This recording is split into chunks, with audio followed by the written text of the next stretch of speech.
네, 샬롬. 샬롬. 네, 저희 12월 28일 주일 예배 오신 여러분 한 사람 한 사람을 축복합니다. 저희 오늘이 몇째 주인지 아시나요? 이번 연도 마지막 주에 이번 연도 마지막 주 25년 마지막 주입니다.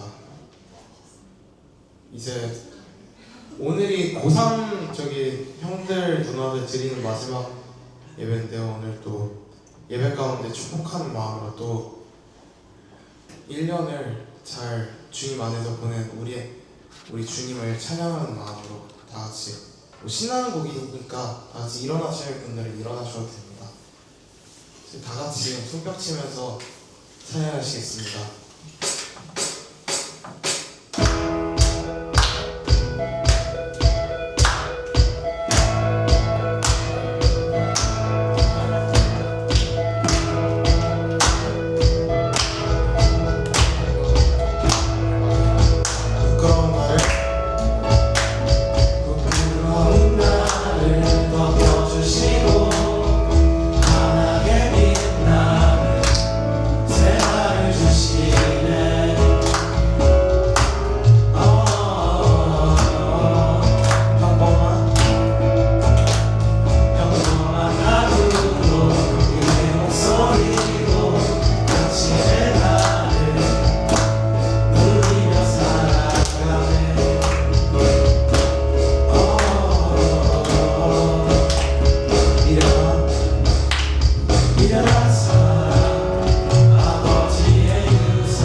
예배할 때 우리가 기쁨이 넘쳐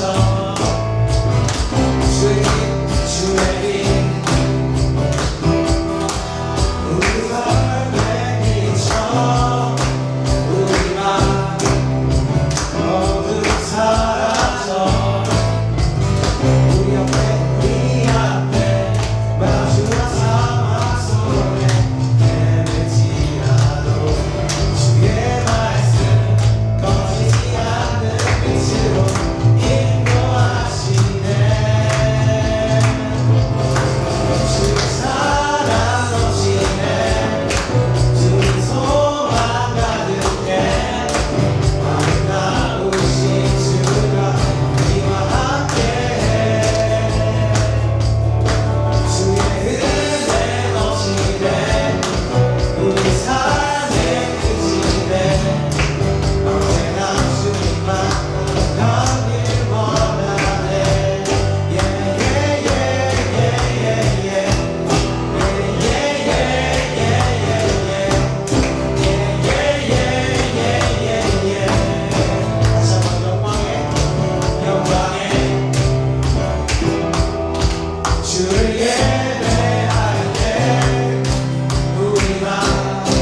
기도드리겠습니다.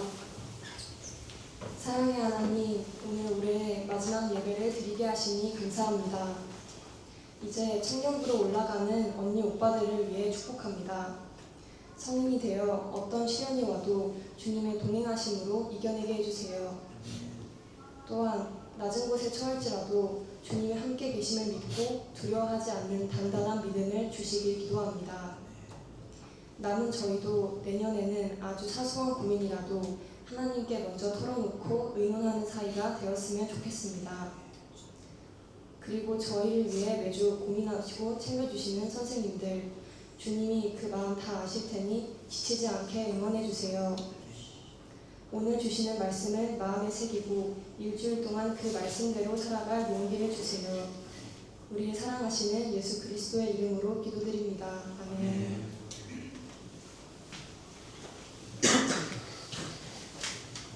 할렐루야. 한 주 잘 보내셨어요? 아까 거균이가 말한 것처럼 올 한 해가 이제 얼마 남지 않았어요, 그죠? 마지막 주일 같이 예배드린 게 엊그제 같은데 벌써 마지막 올 예배가 되는 것 같아요. 자, 우리 같이 청년부로 올라가는 우리 언니들은 오늘 안 오셨나?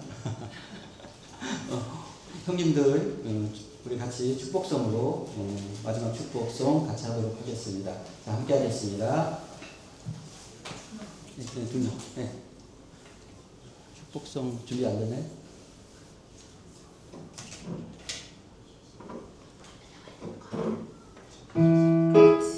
올라가기 싫으면 계속 있어도 돼.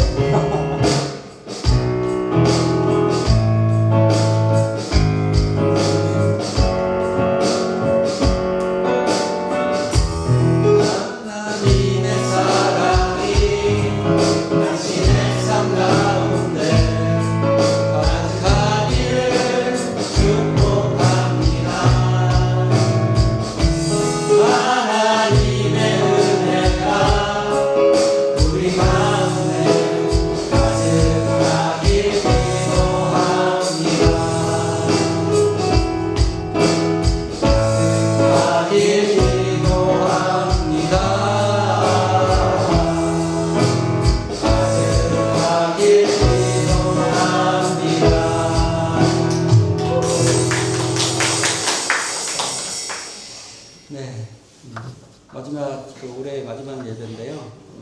얼마 전부터 우리가 어떻게 보면 기독교인으로서 가장 중요한 핵심 예수 그리스도의 사역 중에 하나인 십자가 사역에 대해서 지금 공부를 하고 있어요. 그래서 예수 그리스도가 이 땅에 오실 것을 이사야 선지자를 통해서 700년 전에 예언하셨고, 그리고 예수 그리스도가 이 땅에 오셔서 사탄에게 매여 있는 우리에게 그 네 가지 묶여있는 부분들을 풀어주시는 은혜, 그 다음에 그렇게 하신 대속의 은혜, 속량의 은혜, 이어서 오늘은 드디어 이제 죄사함의 은혜에 대해서 공부를 할 생각이에요. 자, 오늘 설교 제목으로 정한 것은 함께 읽어볼까요? 네, 시작.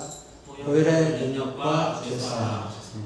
이 보혈의 능력과 죄사함이라고 설교 제목을 정한 이유는 우리가 죄를 사함을 받을 수 있는 그 유일한 근거는 예수 그리스도의 보혈이에요. 어떤 사람의 피? 예수 그리스도의 거룩한 피, 보혈의 능력으로 죄사함을 받았다는 것이죠. 그것이 이제 레위기에 나와 있는, 구약에 나와 있는 말씀과 또 신약에 나와 있는 히브리서 말씀 두 가지를 통해서 구약 때 예언되어 있는 것을 신약 때 어떻게 성취하였는가를 표현하고 있습니다. 첫 번째, 레위기 17장 11절의 말씀을 함께 합독해 보도록 하겠습니다. 시작. 육체의 생명은 피에 있으리라. 내가 이 피를 너희에게 주어 제단에 묻어 너희의 생명을 위하여 속죄하게 하였나니 생명이 피에 있으므로 피가 죄를 속하느니라. 예, 그렇게 되어 있죠. 피가 죄를 속한다라고 되어 있어요. 그 어떤 것도 아니고 피만이 죄를 속할 수 있는데 어떤 피? 깨끗한 피. 그래서 구약에서는 어떤 피를 드렸어요? 흠없고 점 없는 동물의 피를 드렸죠. 그러나 인간의 죄를 온전히 사할 수 없었기 때문에 매년 반복하는 악순환을 거듭했던 거예요. 그럼 보혈의 의미, 피의 의미는 뭡니까? 피는 모든 생명체의 뭡니까? 근본이 되는 거예요. 피의 의미는 생명의 근본이 됩니다. 그래서 피는 그 생명체의 존재를 담고 있다라는 것이 중심적인 이야기예요. 그러면 한번 예를 들어 봅시다. 우리 안에 무엇이 들어있느냐, 어떤 피가 들어있느냐에 따라서 우리가 달라질 수 있는데, 우리 혹시 영화 중에 헐크라는 영화 본 적 있어요? 감마선에 무슨 감전이 돼가지고 어떤 사람이 갑자기 바뀌죠. 그렇듯이 어떤 사람이 어떤 피를 갖고 있느냐에 따라서 사람의 존재가 그렇게 바뀔 수 있다는 거예요. 그래서 마찬가지로 어떠한 예를 들어 이제 술이 들어있는 술병을 다 술을 비워버리고 거기다 꿀을 담으면 그 병이 뭐가 됩니까?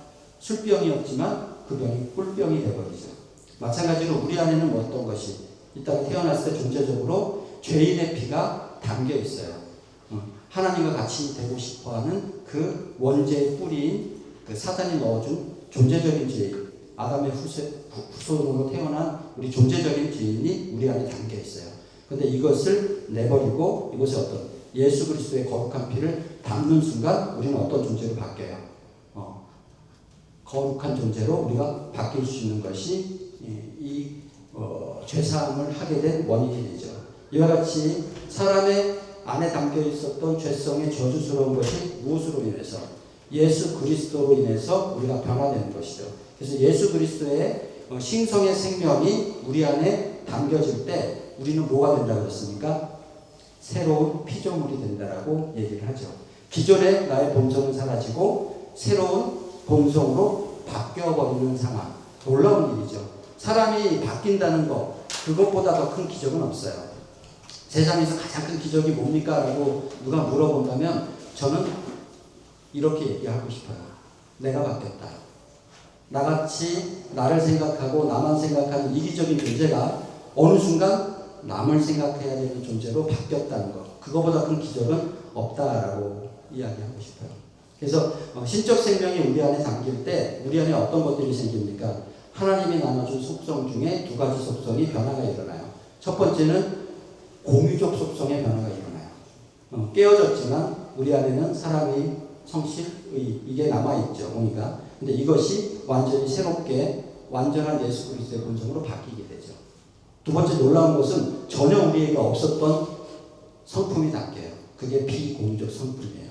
하나님께만 있는 그 6가지의 비공유적 속성이 나에게 없었는데 그것이 나에게 나타나요.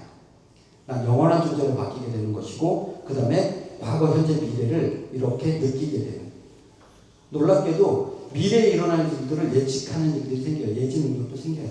그게 왜? 나에게는 없는 능력이죠. 우리가 이 땅에 태어나면서 없는 능력인데 이게 하나님이 내 안에 들어오면서 생기는 능력이 될 수도 있습니다. 그래서 어떤 것들이 내 안에 들어오냐. 이처럼 십자가는 우리 옛사람이 십자가에서 예수 그리스도와 함께 죽고 어떻게? 예수 그리스도를 덧입는 거예요. 상당히 감사와 축복의 일인데 대부분은 많은 사람들이 기도할 때 예수 그리스도를 닮아가게 해주십시오. 닮아가게 해주십시오라고 기도하는데 이것은 조금은 잘못된 기도다. 우리는 닮아가는 존재가 아니고 예수 그리스도가 내 안에 쑥 들어오심으로써 우리는 변화되어 버리는 거예요. 그래서 모방이 아니고 수요의 개념이다라는 이야기를 좀 정확하게 드리고 싶어요. 그래서 이것이 교환의 원리인데 실질적으로 나중에 또 배워야 될 이야기이긴 하겠지만 고린도후서 5장 17절의 말씀, 저는 이 말씀 상당히 의미가 있어요. 저에게. 왜?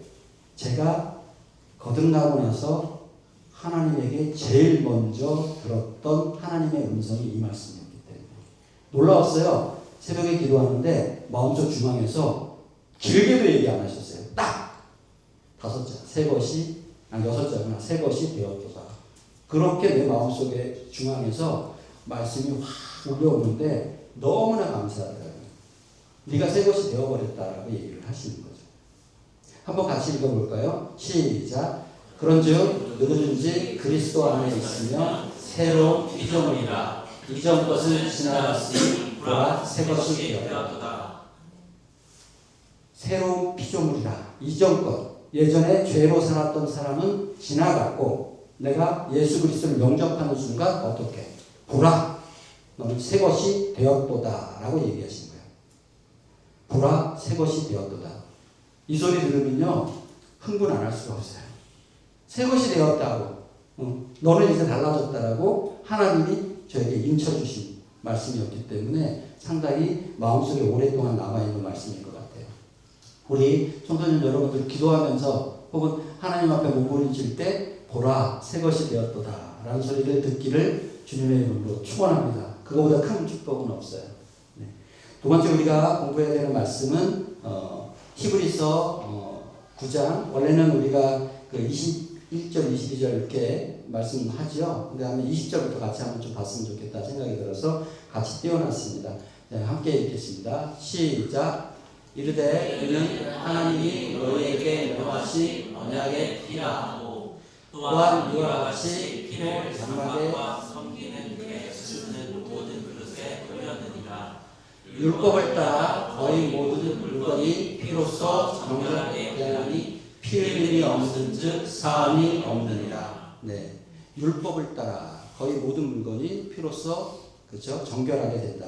그러니까 피가 모든 것들의 근본을 바꾸는 것이다라는 얘기예요. 그러니까 피 흘림은 그 하나님의 공유적 성품과 연결이 되어 있어요. 하나님은 그냥 됐어 네가 잘못했지만 그냥 내가 용서해 줄게 이럴 수 없는 분이세요. 왜? 그분은 공의로우신 분이에요. 그래서 반드시 대가가 없는 상태에서 그 무엇인가 잘못된 것을 그냥 됐다라고 용서할 수 없는 그 성품 때문에 그렇습니다. 그래서 죄는 피 흘림을 통해서만 반드시 용서를 받을 수 있어요. 그것이 하나님의 공의적인 속성입니다. 예수님이 십자가에서 흘리신 피는 우리의 부정한 모든 것들을 거룩하고 깨끗하게 하시는 보혈이다라고 얘기를 해요. 그래서 거룩한 피, 보혈 이렇게 얘기하죠. 그러니까 보혈이라는 얘기 저번에 했었죠. 보혈이 뭐예요? 보혈이라는 뜻이 뭡니까? 고배로운 피. 예, 맞습니다. 고배로운 피입니다. 인류의 죄를 구속하기 위해서 예수 그리스도가 십자가에서 흘리신 피를 보혈이라고 얘기해요. 그 피만이 보혈이에요. 그래서 영이신 하나님 우리 눈에 보이지 않죠. 그러나 그분의 성품과 능력은 우리에게 항상 나타나게 되어 있습니다. 그래서 우리가 흔히 하나님의 속성이 우리 안에 담기게 되면 아까도 말했던 그 비공유적 속성과 공유적 속성이 우리에게 나타나요. 그와 함께 같이 나타나는 게 갈라디아서 5장 22에서 23절의 말씀인 성령의 열매도 같이 나타나요. 그래서 내가 예수 그리스도가 내 안에 들어오시고 내가 변했다는 증거는 실은 성령의 열매를 통해서 알아보는 것이 가장 정확합니다. 그래서 내가 사랑과 실학과 화평과 오래 참음과 자비와 양성과 충성과 온유와 절제가 예전의 나의 모습에 비해서 어떠한 모습으로 내가 변화되었는가를 보면 내 안에 예수 그리스도가 계시구나 아니면 내 안에 예수 그리스도가 계시지 않구나가 명확하게 구분이 됩니다. 근데 예수님을 만났는데 성령의 열매로 변화가 되는 삶이 안 나타난다? 그러면 예수님이 그 안에 안 계실 확률이 많아요. 우리는 우리 안에 들어있는 것이 나오게 돼 있어요. 우리 안에 들어있지 않은 것은 절대 우리 안에서 나올 수 없습니다. 그래서 내가 성령의 열매로 변화되지 않는다라면 나는 영적에 대해서 깊이 고민해 봐야 돼요. 내 안에 예수 그리스도가 안 계시다는 거예요. 그럼 예수 그리스도가 내 안에 들어오시는 유일한 방법, 여러 번 계속 얘기하지만 말씀이 육신이 되어 오신 그분이 내 안에 계셔야 돼요. 말씀이 육신이 되어 오신 그분이 내 안에 들어오는 유일한 방법, 성경입니다. 성경의 말씀이 내 안에 있지 않으면 예수 그리스도가 내 안에 안 계신 것이고 다른 말로 나의 영접을 인정받을 수 있는 방법이 없어요. 그래서 우리 청소년기에 책을 많이 보시고 성경책도 많이 보세요. 성경을 많이 보시면 그분이 내 안에 계신 근거가 합법적으로 인정이 돼요. 그런 순간 내 안에 계신 예수 그리스도가 어느 순간 툭툭툭 튀어나오서 상황마다 말씀으로 조명하시고 나를 인도하시는 삶을 살아가는 은혜와 축복을 누리게 됩니다. 그것이 놀라운 거죠. 그래서 우리가 갖고 있는 하나님의 속성 중에 주권성, 영원성, 불변성, 전지전능, 편재성. 제가 예전에 그런 거 말씀했죠. 기도에서 받았던 말씀을 아이들 앞에서 선포하고 나왔더니 내 핸드폰을 바로 찍혔다고. 그 불과 몇 초 후의 일이긴 하지만, 몇 분 후의 일이긴 하지만 먼저 알려주시고 그 다음에 그것을 확증하시는 놀라운 일들. 그것이 하나의 편재의 영역이다라고 볼 수 있습니다. 그리고 놀랍지만 한 달 전부터 계속 아이들한테 준비시켰던 시험 문제가 시험 당일날 그렇게 딱 출제되잖아요. 그러면요, 전율이 느껴져요. 제가 어떻게 한다고 해 다른 사람이 시험 문제 낼 걸 알겠어요? 불가능한 일이에요. 미술시험은 정물 출제를 하면 세상에 있는 모든 물건이 시험 문제예요. 마이크가 나올 수도 있고요, 핸드폰이 나올 수도 있고요, 병이 나올 수도 있고요, 꽃이 나올 수도 있고요. 그런데 한 달 전부터 마음에 일렁일렁 계속 마음을 주셔서 아이들한테 많이 연습을 시켰던 그 물건이 시험 당일날 딱 출제가 됐을 때 놀랍죠. 저의 능력이 아니고요, 그렇게 저를 움직이시는 분의 능력이죠.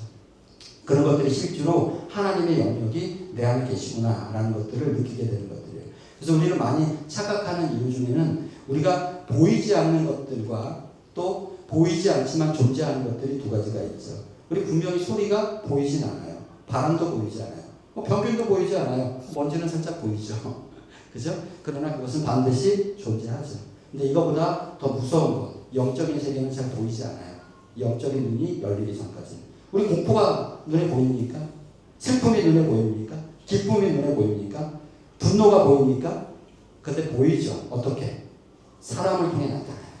이 감정이라는 것들은 반드시 그 사람 안에 있는 것들이 우리 육신을 통해서 나타나기 때문에 이 보이지 않는 영역의 것들이 우리 육신을 통해서 나타나는 현상들을 우리가 겪게 됩니다. 이와 마찬가지로 2000년 전에 십자가에 죽으신 예수 그리스도의 거룩한 피는 지금도 썩지 않고 유효해요. 썩지 않고 유효하다는 얘기는 뭐냐면 실질적으로 우리 눈에 보이지 않지만 제가 예전에 그거 얘기했던 것 같아요. 소리. 그죠? 소리는 우리가 듣지 못하지만 실은 존재해요. 누구의 소리가? 2020년 전에 예수 그리스도가 선포했던 그 소리는 지금도 이 공간에 있어요. 단지 듣지 못할 뿐이에요. 그런 거 알잖아요. 이 선생님처럼 나이가 많이 먹은 사람은 이상한 주파수 소리 못 듣잖아요. 그런데 그런 거 있었다. 핸드폰에서 이렇게 딱 틀어가지고 이 소리 들려? 선생님 딸이 그 얘기를 해요. 본인은 들린대. 근데 나는 안 들려. 그런데 그러면 나는 안 들린다고 해서 없는 건가요? 그 소리가? 분명히 듣는 사람이 있잖아요. 이해가 되시죠? 마찬가지로 저는 시력이 나빠요. 근데 몽골의 사람들은 시력이 몇이라고 그런지 아십니까? 5.0이래요. 5.0. 어디까지 보일까? 내가 보는 것과 그 사람이 보는 것은 너무나 다르죠. 분명히 그 사람마다의 시간차가 있어요. 마찬가지로 우리 손에 안 들리는 주파수로 변해 있어요. 메아리, 야호, 야호, 야호, 야호. 그러나 그 소리는 없어진 게 아니에요. 시간이 지나면서 주파수가 바뀐 거죠. 그래서 우리 손에, 우리 귀에 안 들린다고 착각이 되는 거예요. 마찬가지로 예수 그리스도가 2020년 전에 이 땅에 오셔서 선포하신 그 말씀은 지금도 이 땅에 존재해요. 있어요. 그러나 어떻게? 우리가 귀가 어두워져서 듣지 못하는 거예요. 그것이 비밀입니다. 우리가 알고 있는 태양, 지금 보고 있죠? 그죠? 오늘 날이 그래서 안 보이지만 보면 지금 내가 태양을 딱 봤을 때 보는 태양은 언제 전 태양이에요? 거리로 계산하면 8.4초 전의 태양이잖아요. 8분 4초 전에 태양을 지금 본대요. 그죠? 지금 있지만 과거 거라는 거예요. 그렇듯이 예수 그리스도의 십자가 사건이 만약에 직선 상황에 딱 있다면 내가 눈이 좋다면 그 십자가 사건이 내 눈에 보일 수 있는 거예요. 시간차 때문에. 그렇죠. 그렇게 예수 그리스도는 이 땅에 오셔서 그 흘리신 그 거룩한 피는 언제나 썩지 않는 영원한 효력을 갖고 있어요. 그래서 그때 우리를 모든 것들, 과거, 현재, 미래의 죄를 사하셨던 그 피는 지금도 여전히 존재하고 여러분들이 그걸 받아들이기만 하면 지금도 유효하게 적용되는 피입니다. 그래서 그것이 십자가의 보혈, 죄사함의 보혈, 회복과 구원의 피가 예수 그리스도의 피입니다. 그래서 예수 그리스도의 피 말고는 우리가 구원받을 수 있는 길은 없어요. 그래서 예수 그리스도의 피의 능력을 믿는 그런 믿음이 있어야 합니다. 그럼 제사안이라는 것이 뭡니까? 예수님이 대속해서 속죄하신 그 피에 통해서 우리가 무엇을 하나님께 용서와 구원을 받으신 게 이게 죄사함의 의미예요. 죄사함을 한 이유. 그럼 그것에 대한 구체적인 말씀들이 좀 있습니다. 한번 좀 볼까요? 자, 사도행전 2장 38절 잘 아는 얘기죠. 함께 읽겠습니다. 시작. 베드로가 이르되 너희가 회개하여 각각 예수 그리스도의 이름으로 세례를 받고 죄사함을 받으라. 그리하면 성령의 선물을 받으리니. 그렇죠? 선행 조건이 나옵니다. 첫 번째 뭡니까? 회개하여. 회개하지 않은 영혼 안에 절대 예수 그리스도의 보혈은 들어오지 않으세요. 회개하여 죄사함을 받으라. 회개하여 죄사함을 받으라. 그러면 무엇이 온답니까? 성령이 선물을 받는답니다. 그러니까 죄사함을 받은 사람만이 어떻게? 성령이 들어오세요. 그래서 그분이 그 사람을 인도해 나가는 삶이 됩니다. 이게 놀라운 순서예요. 회개, 영접해서 죄사함, 그러고 나서 성령의 내주하심. 이 놀라운 연결고리를 이해하셔야 돼요. 그래서 내 안에 하나님의 능력이 나타나는 것은 성령의 선물이 내 안에 들어왔다는 거예요. 그것은 유지시키는 유일한 방법, 끊임없이 성경을 보시는 것. 그 말고는 없습니다. 두 번째 또 말씀을 한번 볼까요? 에베소서 1장 7절의 말씀입니다. 함께 읽겠습니다. 시작. 우리는 그리스도 안에서 그의 은혜의 풍성함을 따라 그의 피로 말미암아 속량 곧 죄사함을 받아내니라. 무엇으로 말미암아? 그리스도 안에서 은혜의 풍성함에 따라. 그죠? 그의 피로 말미암아. 나오죠. 그죠? 예수 그리스도의 피 말고는 우리를 속량 죄사함할 수 있는 건 없어요. 그래서 예수 그리스도의 보혈만을 의지하는. 그래서 가끔 그런 체험하는 친구들이 있어요. 갑자기 뜨겁게 성령님을 만날 때 자신이 십자가 앞에 흥건히 흘려져 있는 예수 그리스도의 보혈의 피를 보는 친구들이 있어요. 놀라운 은혜죠. 그렇게 되면 정말 내가 그 피의 은혜를 입었구나가 느껴지는 체험이에요. 그래서 영적 체험은 상당히 중요해요. 우리가 기독교인으로 살면서 기독교인이 가져야 되는 것들은 뭐냐면 기독교는 신념이 아니에요. 내가 느낀 체험으로 하나님의 살아계신 그분을 내가 만나는 사건이에요. 그런 거죠. 우리가 지나가다가 어떤 차에 부딪히면 어때요? 상당히 아프죠. 그리고 엄청나게 충격을 받죠. 자, 그럼 차에 부딪혀도 그런 충격을 받는데 이 세상을 지으신 분하고 내가 부딪혀 만나요. 그러면요, 안 뒤집어지고 안 바뀔 수가 없는 거예요. 그런데 예수 그리스도를 만났는데 안 바뀌었다? 그럼 다시 돌아봐야 돼요. 안 만난 거예요. 안 만난 거예요. 만나지 않았기 때문에 안 바뀌는 거예요. 그래서 흔히 차갑지도 뜨겁지도 않은 믿음, 이건 믿음이 아니죠. 하나님, 세상을 만든 분을 부딪혀 만났는데 어떻게 멀쩡할 수 있습니까? 어떻게 예전과 같이 살 수 있습니까? 달라지지 않는다는 것은 안 만났다는 이야기로 생각할 수 있습니다. 충격적이지만 사실이에요. 에베소 2장 8절하고 9절의 말씀도 함께 보겠습니다. 함께 읽겠습니다. 시작. 너희는 그 은혜에 의하여 믿음으로 말미암아 구원을 받았으니 이것은 너희에게서 나는 것이 아니라 하나님의 선물이라. 행위에서 나는 것이 아니니 이는 누구든지 자랑하지 못하게 하리라. 은혜에 의해서 믿음으로 말미암아. 우리 로마서 말씀에서 그렇죠. 내 입으로 신하여 구원에 이른다. 우리는 믿는 것, 예수 그리스도를 믿음으로 말미암아 구원을 받는 거예요. 그래서 이것은 우리 스스로에게 난 것이 아닙니다. 하나님이 우리에게 주신 그냥 지극히 네가 나를 믿으니 이쁘다라고 주시는 선물인 겁니다. 그래서 우리의 어떤 행위로 난 것이 아니고 오직 그죠? 누구라도 구원받은 것들을 스스로 자랑하지 못하게 하겠다라고 하시는 게 하나님이에요. 선물로 주신 거기 때문에 놀라운 일이죠. 자, 그럼 사탄의 종으로 사는 사람들이 있어요. 충격은 내가 여기에 해당되는지 한번 생각을 해봐야 됩니다. 분명히 교회는 다니는데 아직 예수 그리스도가 내 안에 없어요. 그럼 사탄의 종으로 사는 거예요. 그런 사람들은 어떻습니까? 성경의 말씀을 아무리 들어도 그게 무슨 말인지 이해가 안 돼요. 그리고 그것이 내 마음속에 심령으로 깨달아지지 않아요. 그러면 그것이 구원을 못 받는 사람들의 특징이라고 성경에는 명확히 기록을 해놨습니다.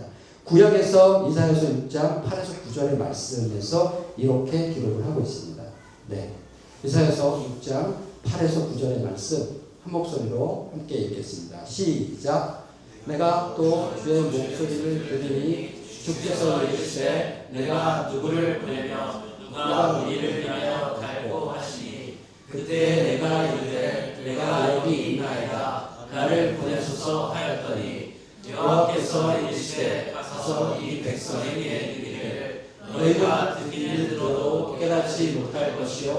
보기는 보아도 알지 못하니라. 자, 8절의 얘기는 어떤 거냐면요. 선지자들에게 보통 그다음에 선교사들한테 많이 주는 말씀인 것 같아요. 그죠? 내가 또 누구 주의 목소리를 들으니 주께서 이르시되 내가 누구를 보내며 누가 우리를 위하여 갈고 하나님의 마음이에요. 나를 전하기 위해서 누가 이 일을 해줄래? 라고 말씀하실 때 뭐라고 그럽니까? 내가 여기 있나이다. 나를 보내소서. 30년 전에 저희 형님이 아프리카 선교 나갈 때 하나님한테 받은 말씀입니다. 근데 그 말씀 밑에 뭐라고 되어 있습니까? 그들은 보아도 들어도 깨닫지 못한다잖아요. 많은 복음을 전해도 깨닫는 사람이 많지 않아요. 참 어이없습니다. 복음을 전한다는 게. 어떤 사람의 마음을 바꾼다는 게. 구약에서 이렇게 말씀하셨는데 이 말씀을 신약에서 그대로 또 예수 그리스도가 성취하시면서 또 얘기합니다. 신약 사도행전 28장 26절의 말씀입니다. 함께 읽겠습니다. 시작. 이르시되 내 백성에게 가서 말하기를 너희가 듣기는 들어도 도무지 깨닫지 못하며 보기는 보아도 도무지 알지 못하는도다. 이사야의 말씀과 동일하죠. 그죠? 우리는 복음을 전하다 보면 복음을 전하는 사람의 말을 되게 멸시하거나 받아들이지 않는 사람을 많이 만나게 돼요. 그래서 신뢰등을 받기도 하고 모욕을 당하기도 하고 상당히 많은 멸시를 받아요. 그것이 우리가 복음을 전하는 사람이 겪어야 될 일들이긴 합니다. 그러나 좌절하지 마시고 묵묵히 복음을 전할 때 그 말이 어느 순간 때가 되면 그 사람이 받아들이는 시간이 와요. 놀라워요. 시간은 정해져 있지 않아요. 우리 장모님 얘기할까요? 제가 13년 13년이니까 지금 얼마 됐을까요? 12년 됐나요? 12년 전인가? 13년 전이네요. 13년 전에 복음을 전했을 때 엄청난 저항이 있었어요. 왜? 하나님을 거부하셨던 분이기 때문에. 그런데 복음을 전하고 나서 그 엄청난 거부 이후에 끊임없이 기도를 했어요. 그런데 놀랍게도 재작년 겨울에 교회에 오셨고 작년 겨울에 교회에 오셨고 올해 정말 우리 교회 1호 초신자예요. 우리 교회는 대부분 다른 교회를 다니다가 온 분들이 많아요. 처음부터 예수님을 믿으러 오는 사람은 없어요. 왜? 그렇게 쉬운 교회가 아니니까. 그래서 대부분 다른 교회에서 많은 신앙생활을 하다가 어려움을 겪고 하나님의 능력이 있는 교회를 찾아서 오는 교회가 우리 교회예요. 그런데 권사님이 그러셨대요. 우리 교회에서 초신자, 하나님을 처음 만나게 된 첫 번째 성도, 저희 장로님. 근데 지금요, 놀랍게 하나님이 일하세요. 성경의 말씀이 거짓말이 아닌 것 같아. 처음 된 자가 나중 되고 나중 된 자가 먼저 된다고 얘기하시는데 하루에 엄청난 시간을 말씀 공부를 하시고 계시고 하나님을 모르던 분이 하루 종일 암송 하시고 영상 보시고 하나님 알려고 성경 보시고 성경 일독하는 게 목표라고 지금 계속 성경 보세요. 근데 뭐라고 하셨냐면 육신의 아버지가 공부 아직까지도 공부를 못했는데 공부를 많이 못하셨던 분이니까 근데 하나님 아버지가 이렇게 공부시켜주니까 공부 안 할 수 있겠다고 하셨다. 놀라운 고백이죠. 참 충격스러울 만큼 하나님의 일하심은 너무나 명확한 것 같아요. 마지막 말씀을 또 볼까요? 마가복음 4장 12절의 말씀입니다. 함께 읽어보도록 하겠습니다. 이는 그들로 보기는 보아도 알지 못하며 듣기는 들어도 깨닫지 못하게 하여 돌이켜 죄사함을 얻지 못하게 하려 하니. 뭐라 그러십니까? 듣기는 들어도 보기는 보아도 깨닫지 못하게 해서 뭘 못하게 하기 위해서 명확하죠. 죄사함을 받지 못하게 하려고 하는 거예요. 이걸 누가? 하나님의 복음의 말씀을 들어도 깨닫지 못하게 하려는 누가? 사단의 전략인 거예요. 그래서 이것을 우리가 이해할 수 있어야 되겠다. 그래서 결론적으로 이렇게 깨닫는 기가 없지 않고 깨닫는 기가 있는 사람들은 어떤 사람이라고 시편에 나와 있습니까? 죄사함을 받은 자는 복 있는 사람이에요. 그래서 시편 32편 1, 2절의 말씀 함께 읽도록 하겠습니다. 시작. 허물의 사함을 받고 자신의 죄가 알려진 자는 복이 있도다. 마음에 간사함이 없고 여호와께 정죄를 당하지 아니하는 자는 복이 있도다. 그렇죠? 우리의 죄가 허물이 그저 사함을 받은 자, 죄 사함을 받은 자는 복이 있는 거예요. 그런 자는 어때요? 또 마음에 간사함이 없는 자, 이런 자들이 정죄함을 받지 않고 어떻다? 그런 자들이 복이 있는 자들이다라는 얘기를 시편의 다윗의 고백에서 나와 있습니다. 자, 그럼 예수님의 보혈의 은혜에 대해서 좀 간단하게 이야기를 좀 해보겠습니다. 예수님의 보혈의 은혜는 어떻습니까? 베드로전서 1장 18에서 19절의 말씀입니다. 함께 읽겠습니다. 시작. 너희가 알거니와 너희 조상이 물려준 진실에서 대속함을 받은 것은 은이나 금같이 없어질 것으로 된 것이 아니라 오직 흠없고 정없는 어린 양 같은 그리스도의 보배로운 피로 된 것이다. 이 말씀을 보면 어떤 이야기냐면요. 너희가 알거니와 헛된 행실에서 그 뭡니까? 구약의 제사법들이죠. 그죠? 옛 언약입니다. 그것이. 구약의 동물의 제사 이런 것들을 통해서 제사함을 받은 것이 아니고 대속함을 받은 것은 어떤 거다? 오직 흠없고 점없는 어린 양 같은 그리스도의 보배로운 피로 받은 것이라는 거예요. 그래서 구약의 제사법으로는 완전한 제사를 속량을 죄사함을 받을 수 없다는 얘기를 베드로전서 1장 18에서 기록해 놓은 겁니다. 은과 금같이 없어지지 않을 것으로, 그죠? 조상들이 물려준 그 헛된 행실, 그죠? 그 율법적인 것들의 옛 언약에서 그 제사법으로는 완전한 죄사함을 받을 수 없었기 때문에 예수 그리스도가 이 땅에 오셨다라는 얘기를 하고 있습니다. 20절의 말씀 결론적으로 보겠습니다. 함께 읽겠습니다. 시작. 그는 창세전부터 미리 알린 바 되신 이니 이 말세에 너희를 위하여 나타나신 바 되었으니. 그렇죠? 말세 그러죠. 예수 그리스도가 온 이후로 모든 세대는 말세예요. 이집트 시대 벽화에 글 써있는 거 해독해보면 요즘 애들 이상해요. 말세 뭐 이렇게 써있다면서요. 그죠? 그때부터 지금까지 세상은 말세예요. 예수 그리스도가 없으면 말세입니다. 망하는 세상인 거죠. 그런데 창세전부터 알려진 바 되신 분이에요. 누가? 예수 그리스도가. 그분이 이 땅에 오신 것이죠. 그리고 그분이 이 땅에 오셔서 우리의 죄사함을 하신 것이죠. 그리고 그분이 나중에 영접한 사람 마음속에 들어오셔서 주인이 되시는 거예요. 우리는 거기까지 가야 비로소 예수님이 주인된 복음을 아는 사람이고 예수님이 주인이 된 삶을 살아갈 수 있는 사람이 되는 겁니다. 여기 질문 하나 할게요. 예수님의 대속은 죄사함을 하신 이유가 뭡니까? 예수님이 이 땅에 오셔서 대속으로 죄사함을 한 이유. 지난번에 제가 할 때 얘기했답니다. 왜 예수님이 직접 오셨어요? 왜 예수님이 우리를 위해서 대속을 하실 수밖에 없었어요? 그래요. 인간 중에 죄 없는 인간이 없기 때문에. 그 누구도 인간의 죄를 대신할 수 있는 존재는 지구상에 아무도 없어요. 왜? 우리는 죄의 뿌리로 태어났기 때문에. 그래서 성육신, 거룩한 피, 그죠?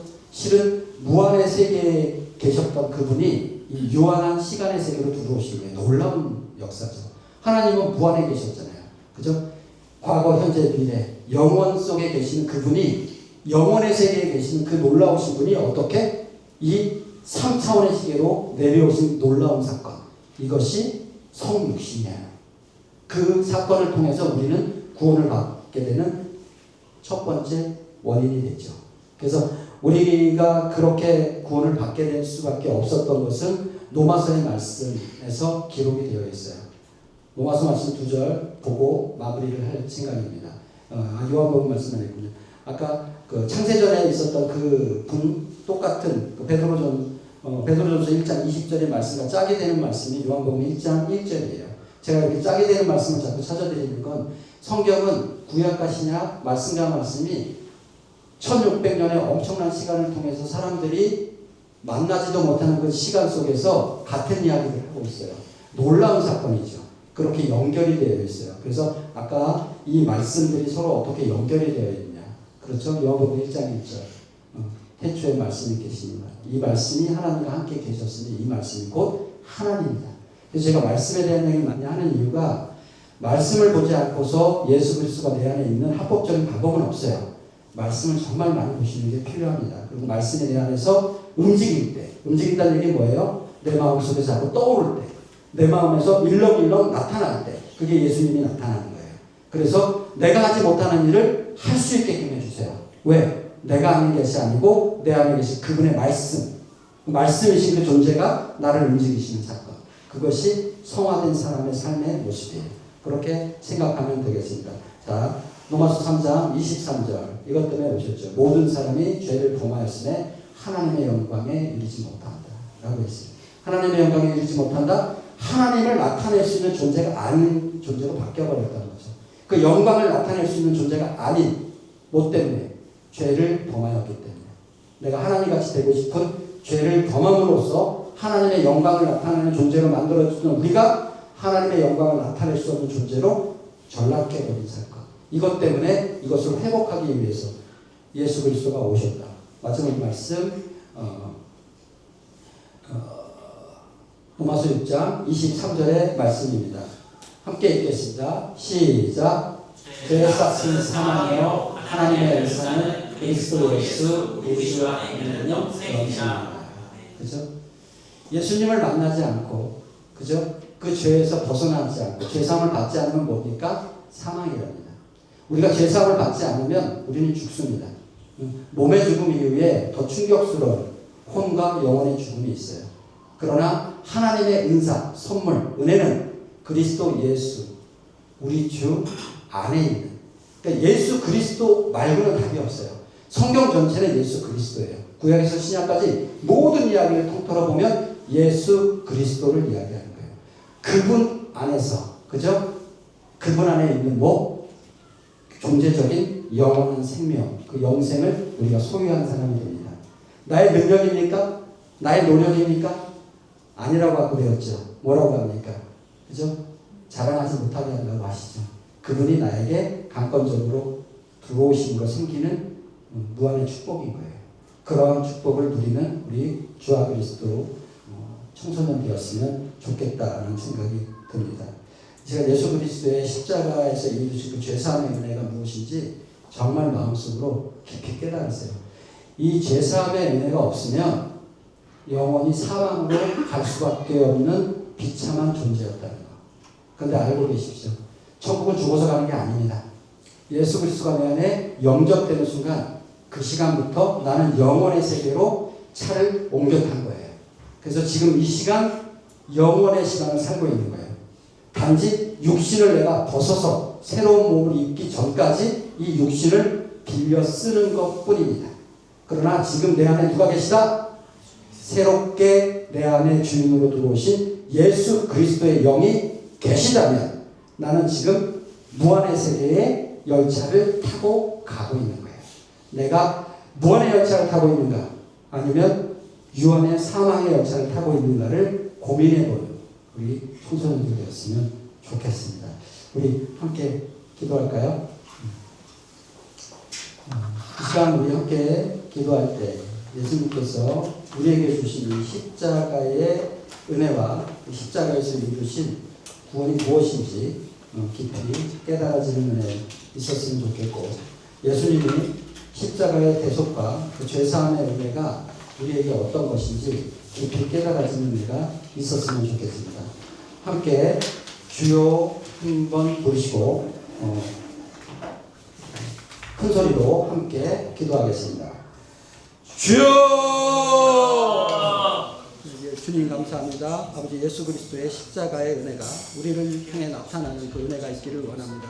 예수님 그 십자가에서 주신 그 죄사함의 은혜가 우리의 몸속에 나타나는 그 삶을 살아갈 때에 아버지 이제는 내가 죽고 내 안에 예수 그리스도가 살아가는 놀라운 은혜가 우리를 통해 나타나는 그 은혜들이 우리를 통해 나타날 수 있도록 아버지 인도하여 주옵소서. 우리의 마음 가운데 이 세상을 만드신 예수 그리스도의 능력이 아버지 우리를 통해 나타날 때 놀랍고 축복된 삶을 살아갈 수 있도록 아버지 인도하여 주옵소서. 저희의 연약한 모든 것들이 예수 그리스도에 의해서 아버지 온전히 바뀌어지는 은혜가 있게 하여 주옵소서. 아버지 예수 그리스도의 십자가의 계속의 은혜와 우리의 제사함의 은혜가 아버지 또 우리의 삶을 통해 나타나는 은혜를 있게 하여 주옵소서. 아버지 우리는 연약하고 부족하지만 내 안에 계신 예수 그리스도의 무한의 세계가 우리 안에 있음을 고백합니다. 아버지 예수 그리스도의 능력과 아버지 예수 그리스도의 우리를 통해 나타나시는 그 사랑이 아버지 우리를 통해 지배하시는 은혜와 축복의 시간들이 우리가 겪어지는 삶 살아갈 수 있도록 아버지 인도하여 주옵소서. 하나님 하나님이 거래를 쓰라 말아가는 십자가를 쓰라 말아가는 쓰라 말아가는 하나님이 쓰라 말아가는 데를 쓰라 말아가는 데를 쓰라 말아가는 주님의 데를 쓰라 말아가는 데를 하나님이 쓰라 말아가는 데를 주님의 쓰라 말아가는 데를 아바라바나 쓰라 말아가는 데를 주님 하나가 쓰라 말아가는 데를 주연의 쓰라 말아가는 데를 아버지 우리의 쓰라 말아가는 데를 아버지 우리의 능력으로 난 것이 아니라 오늘 하나님의 선물임으로 아버지 우리가 쓰라 말아가는 데를 아버지 죄와 사망의 아버지 예방하시고 나타나신 주님의 쓰라 말아가는 데를 하나님의 쓰라 말아가는 데를 쓰라 말아가는 데를 하나님의 쓰라 말아가는 데를 쓰라 말아가는 데를 하나님의 쓰라 말아가는 데를 하나님의 쓰라 말아가는 데를 하나님의 쓰라